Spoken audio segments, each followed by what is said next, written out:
Fala galera, como é que vocês estão? Espero que vocês estejam bem. Tio Léo na área e continuamos online. Meu povo, dando continuidade às civilizações antigas, tá? Continuamos no Oriente, né? Já vimos aí a Índia e agora a gente vai ver a China, China Antiga. Então tá aqui o nosso tema, China Antiga, beleza? Estamos aí encaminhando, né, para metade, para a segunda metade, né? Se a gente fosse dividir todos os nossos assuntos em dois, a gente está terminando a primeira metade e já está indo para a segunda metade de todos esses trabalhos, né? Espero que vocês estejam gostando, né, dos temas abordados. Eu curto muito falar de povos antigos, né, típico de professor, né, da área.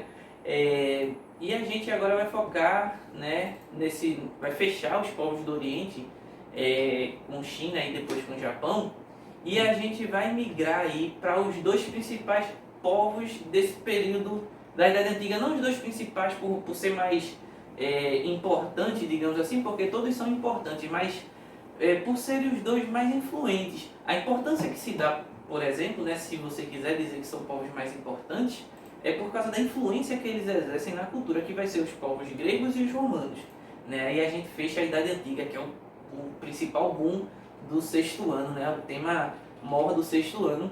E a gente já emenda aí mais na frente a Idade Média, que é o tema que fecha, né? Antigo tema do sétimo, mas depois das reformas educacionais relacionadas aí ao próprio governo, não tem a ver com a gente, né?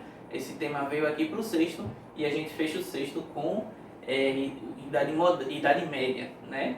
A gente fecha com Idade Média.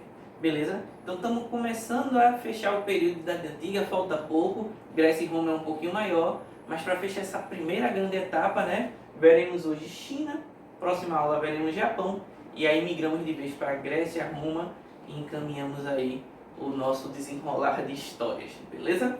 Meu povo, então vai para um local adequado, né? Pega o teu material, se organiza direitinho e roda a vinheta!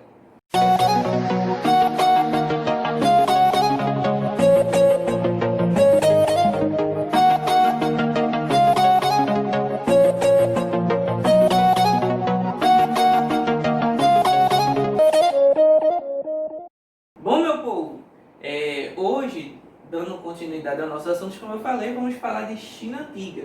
E você não está vendo aquele quadradão grandão, porque agora o slide está mais moderno, está mais bonito. E hoje a gente vai usar slide, né? Tá aqui o nomezinho, ó, minha mão passando. E se tem slide, tem produção artística da escola, que vai nos ajudar, beleza? Produção? Aê! Localização da China Antiga. A China se localiza no extremo oriente, né? Para você que assistiu lá nas aulas de geografia ou vai assistir, que é um tema futuro na verdade, né? Já que vocês são seis, provavelmente vão ver mais na frente. Tem várias regiões no mundo, né? A Ásia também tem as suas divisões. E uma das regiões da Ásia, né, bem conhecida, é o famoso Extremo Oriente, né? É ali onde está o pessoal do Japão, da China, das Coreias, né, do Norte e do Sul, aquela parte mais extrema, né, do que a gente chama normalmente de o outro lado do mundo, né, de maneira assim, brincando. E aí a China está lá, né, literalmente para nós, do outro lado do mundo, né, e no Extremo Oriente aí da Ásia. É uma região onde hoje, né, fica a China. A China é considerada um país milenar, né? Então outros povos que a gente viu, a gente diz, são povos que estão onde hoje está tal coisa. Por exemplo, quando a gente viu Mesopotâmia, a gente falou, são povos que se desenvolveram onde hoje está o Iraque, né? Quando a gente viu alguns outros povos, a gente sempre fala, né? Quando viu a Pérsia, então é onde hoje está o Irã, né? A Fenícia, onde hoje está o Líbano. No caso da China, não. Assim como a Índia, né? A China também é um país milenar. Então isso que a gente vai estudar é onde fica a China moderna, né? Mas lembrando que o nosso assunto é China Antiga, tá certo? China Antiga. Então localiza-se no extremo oriente da Ásia e assim como outros povos que a gente viu, cortado por vários rios, sendo os mais importantes, tá? O rio Huanghu, que é o famoso rio amarelo, esse grandão aqui. A China é imensa, né? Então se você tem um rio, ó, aqui está um mapinha da China, se você tem um rio nessa proporção, você mais ou menos tem a ideia do quão grande é esse rio. E o rio Yangtze, que alguns chamam também de Rio Azul, né? É nessa região aqui que vai se desenvolver. Tem outros rios na região, professor? Tem outros rios, mas esses dois são os principais, tá?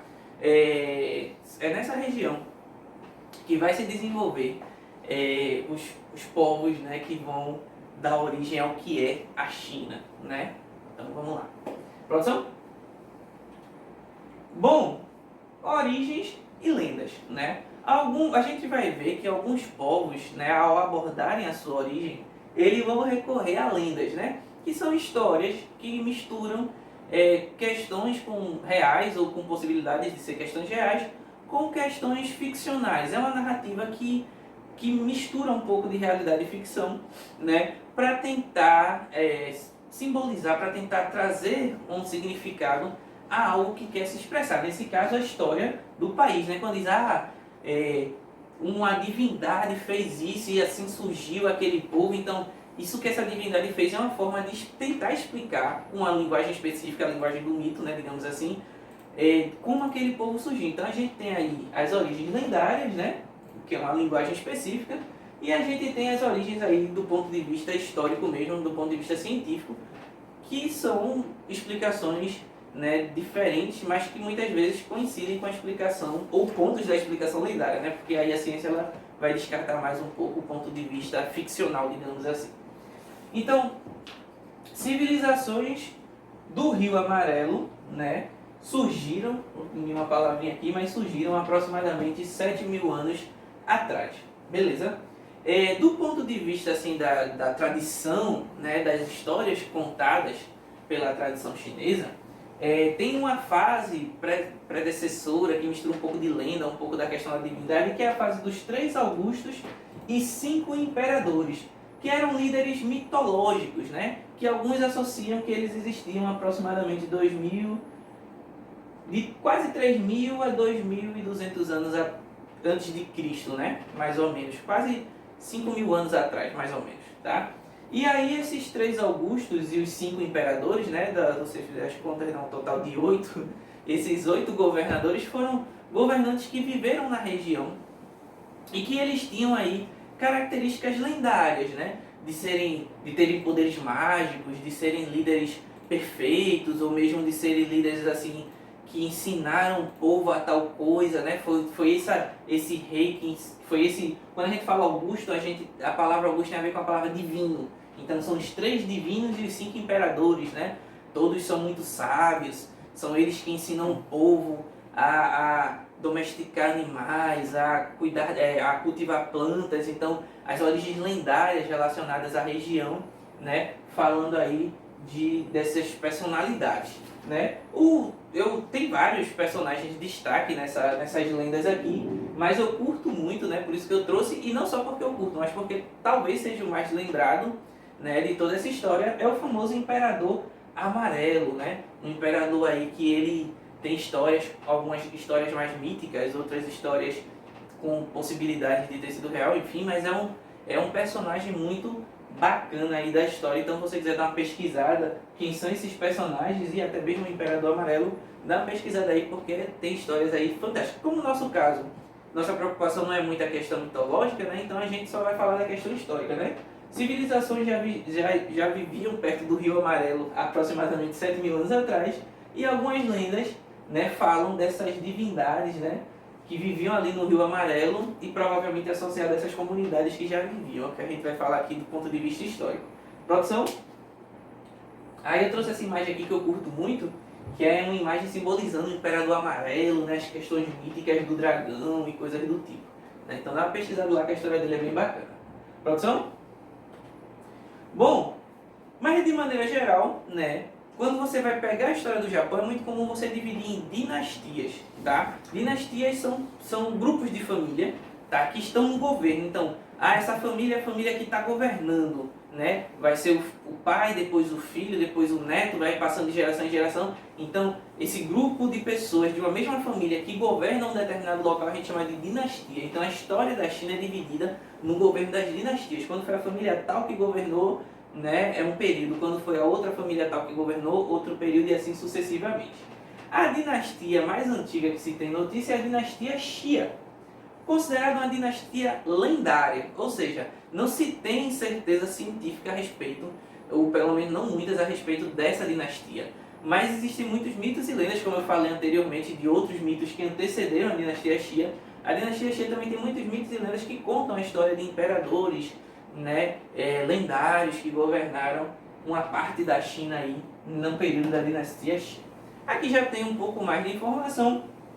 É a dinastia Shang, que governou de 1600 a.C. a pelo menos 1046 a.C., mais ou menos 500 e poucos anos de governo. Né? Assim, quase a história do Brasil, do governo da dinastia Shang. A dinastia Shang, ela se caracteriza por uma centralidade muito grande de poder, né? E ela, a princípio, mantém um governo muito forte, muito desenvolvido na região, porém depois ela vai perdendo espaço para outra dinastia, que é a dinastia Zhou, que é a dinastia, né, que ela vai começar a criticar a questão da dinastia Shen e vai se criar, digamos assim, vai se desenvolver a ideia, né, o conceito do mandato do céu. O que seria o mandato do céu? Seria uma escolha divina para o governante. O pessoal da dinastia Zhou, ele disse assim, olha, o governo Shang caiu porque foi a vontade divina. E a gente está agora no governo porque também é a vontade divina. Então é uma forma de justificar, né, o governo divino. É um mandato do céu. É uma coisa divina esse governo. Então esse governo que suplantou esse outro justificou, né, a tomada de poder como a vontade dos deuses. E que eles também só sairiam pela vontade dos deuses. A dinastia Zhou governou, porém com o passar do tempo, o governante da região, né, ele foi perdendo prestígio. Enquanto ele foi enfraquecendo, alguns outros líderes da região começaram a ganhar muito poder. Ou seja, tem um imperador governando, tem um rei aqui governando a região, e fora esse rei, tem outras pessoas poderosas em algumas regiões dali de dentro desse reino, digamos aqui, dentro da dinastia Zhou. E aí, com o passar do tempo, gerações após gerações, alguns governantes da dinastia Zhou foram perdendo poder, enquanto líderes locais foram ganhando poder. E aí chegou um dado momento em que a dinastia Zhou se enfraqueceu. E esses líderes locais, eles começaram a guerrear entre si para assumir o governo da região. Vê se deu para entender. A dinastia Zhou, né, reis da dinastia Zhou iam governando, mas no dado momento, um desses líderes foi enfraquecendo e outros líderes foram surgindo na região. E esses outros líderes guerreavam para ver quem assumiria o novo governo da região. Esse período é um período de guerra, guerra interna. Vários grupos vão lutar internamente pelo poder. Esse período é conhecido como período dos estados combatentes, um dos períodos mais lembrados aí da história da China, né? Um dos mais comentados, provavelmente. Produção?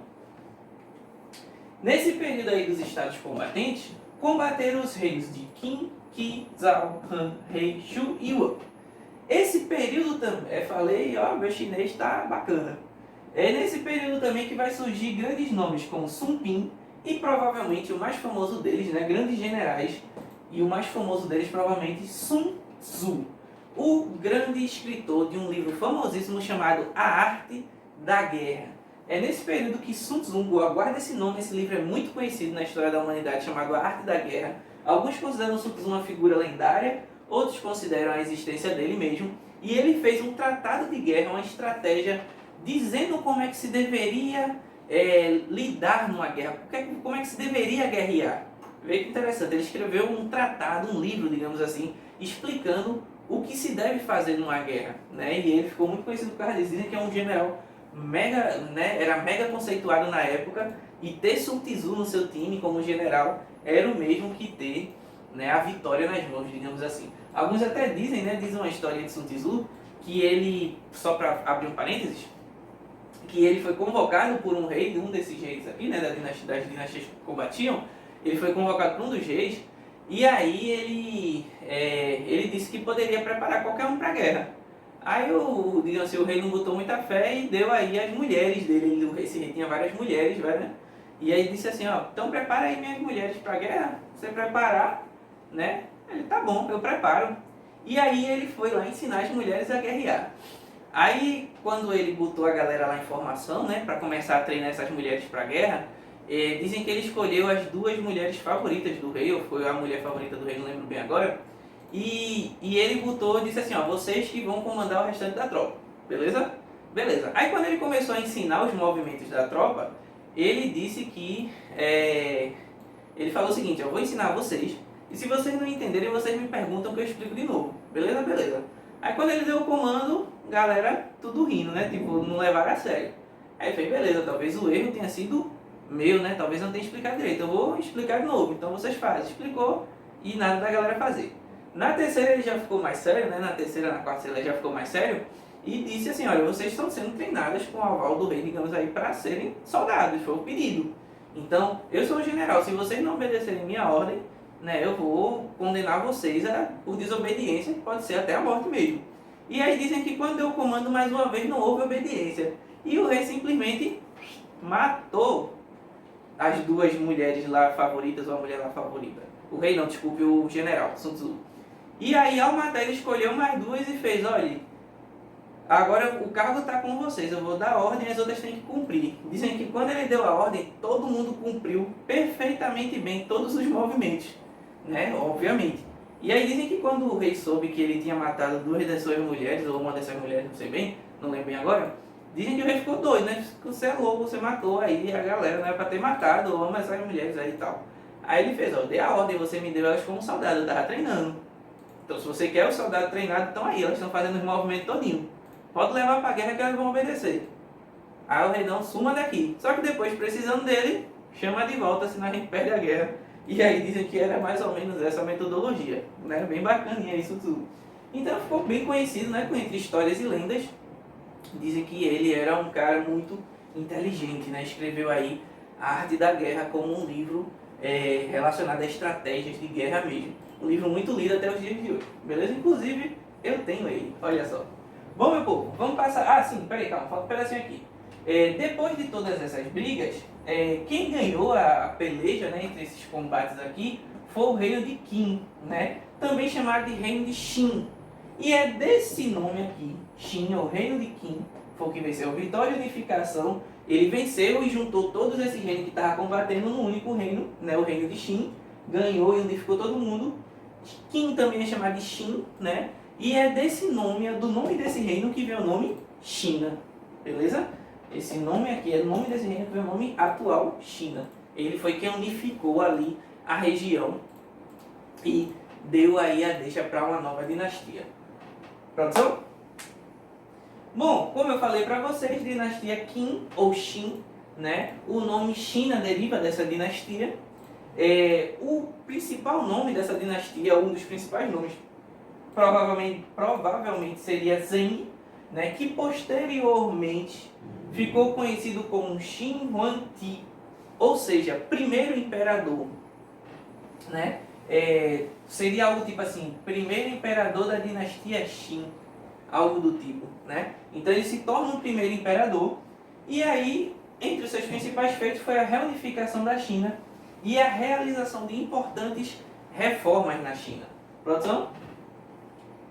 Entre as principais reformas, ele desenvolveu o sistema de escrita e ordem para usar esse sistema de escrita. Então agora a gente vai usar esse sistema de escrita aqui. O sistema de escrita chinês, eu já vou adiantar que vai ser uma explicação mais na frente, mas ele usa símbolos, né, para representar aí ideias. A princípio eram símbolos para representar a imagem específica do objeto. Por exemplo, eu vou fazer um símbolo aqui para exemplificar aquele objeto e depois esse sim, que é o que a gente chama de pictograma, mas depois o símbolo ele vai ser adaptado para simbolizar o objeto, digamos assim, não mais para representar, não vou mais desenhar algo parecido com o objeto, mas vou fazer um traço que vai remeter àquele objeto, né? A gente vai chamar de ideograma, ou seja, aquele desenho vai dar a ideia daquele objeto. Então ele estabeleceu quais seriam, né, o sistema de escrita, como é que ia ser esse negócio, e botou para ser usado. Ele também fez um sistema de pesos e medidas, então ele definiu como é que seria o peso, por exemplo. A gente fala, como assim, professor, peso e medidas? Seria assim, hoje a gente vai fazer alguma compra, a gente compra tantos quilos, né? As medidas assim é em metros, em quilômetros, né? Mas se você for para outros países, esses usos, quilômetros, metros, por exemplo, a gente usa a temperatura em graus Celsius. Se você for para outro lugar, pode não ser o uso de grau Celsius, pode não usar quilômetro, né? Pode não usar metro, pode ser que eles usem outras expressões para os pesos e as medidas da região. Então, tem outros lugares no mundo que, se você for, os pesos e medidas eles vão ter outras nomenclaturas e outros valores, entendeu? Então, aqui para nós, quilômetros, metros, quilos, gramas, são pesos e medidas aí relacionados a um padrão estabelecido que a gente segue para facilitar o nosso dia a dia. Então, ele estabeleceu um sistema de pesos e medidas e ele também acreditava que seu território estava no centro do mundo, então passou a ser conhecido como Império do Meio. A China passou a ser conhecida como Império do Meio. Produção? Bom, mas provavelmente as duas grandes obras atribuídas a essa dinastia é provavelmente o início da construção da Muralha da China, a grande obra de defesa. Alguns dizem o seguinte, que a Muralha da China foi construída posteriormente, que existia já algumas construções, que essa dinastia juntou algumas dessas construções, mas que o desenvolvimento da Muralha da China, que a gente conhece hoje, digamos assim, ela se desenvolveu em outras dinastias. Mas, independente da situação, quem deu o passo inicial da construção de uma muralha, né, gigantesca, que é a ideia da Muralha da China, realmente é essa dinastia, tá? Alguns acreditam que a construção, uma curiosidade sobre a construção da Muralha da China, muitos dizem que a construção era para uma defesa de povos inimigos. Faz sentido, né? Fazer um muro para defender as fronteiras de povos inimigos. Outros dizem que muitas vezes não existia essa preocupação de invasão com povos inimigos. A ideia era simplesmente gerar uma obra pública para fazer com que a galera trabalhasse ou mesmo botar pessoas para trabalhar de maneira forçada. Independente do motivo, sabe-se que a muralha foi construída ao longo de anos, né? E que essa construção ela foi feita ao custo de muita vida. Então algumas pessoas também, né, consideram que muita gente morreu no desenvolvimento dessa construção. E muitas das pessoas que morriam nessa construção eram enterradas ali mesmo, na própria muralha. Então alguns dizem que não só é a maior muralha do mundo, como talvez seja um dos maiores cemitérios do mundo também. Olha só, interessante, né? Mas independente da situação, muralha da China aí, né, subindo e descendo os morros. Uma coisa interessante também é que a muralha da China virou uma grande via. Porque aqui, ó, por cima da muralha, dá para se passar, virou uma grande rua, a muralha é muito grande. Então, virou também uma via de acesso pela China. Você conseguir ir de um ponto a outro na China pela muralha, facilitando a questão do comércio. Então, veja a multifuncionalidade e as multi-histórias relacionadas à muralha da China, né? Não é só simplesmente um muro. E a outra grande coisa é que quando esse rei morreu, né, tempos depois, descobriram-se que ali próximo de onde ficou, né, enterrado, até porque os japoneses também tinham, alguns japoneses, os chineses tinham a crença da questão da vida pós-morte, então foi mais na frente encontrado uma verdadeira maravilha da arte, né, antiga, que foi o famoso exército de terracota. Ao lado de onde ficou aí digamos assim, o local a tumba, né, do imperador, foi construído vários bonecos, digamos assim, de barro, né, de terracota, que é uma espécie de barro, digamos assim, né. Foi construído diversos bonecos. E o interessante é que diversos, centenas, vários, muitos mesmo. E cada boneco ele não é feito de um único molde, não é o mesmo boneco feito várias vezes. Cada boneco tem suas próprias características, sua própria feição, sua própria roupa, sua própria posição. Você perceber, cada um foi feito um a um para dar uma ideia de um exército cercando esse imperador. Dá para acreditar? Foram construídos cavalos, os generais ficavam num tamanho um pouco maior, os soldados num tamanho um pouco menor, mas assim, em tamanho humano basicamente. Então foi construído um exército, várias esculturas, né, o exército terracota aí, para simbolizar aí o exército do imperador ali junto a ele até na morte. Veja só, né, que obra impressionante. Vamos lá, produção. Outras dinastias se destacaram, tá? Entre elas a dinastia Han, a dinastia Jin, a dinastia Tang, a Ming, né, dos famosos, também famosas obras de arte, né, dessa dinastia. A última, se eu não me engano, é a Qin, até que depois, né, a China acaba virando uma república e aí a história já segue numa China mais moderna. Beleza, produção? Bom, outros aspectos importantes para fechar. A agricultura era a principal atividade econômica, principalmente aqui o arroz, frutas e verduras.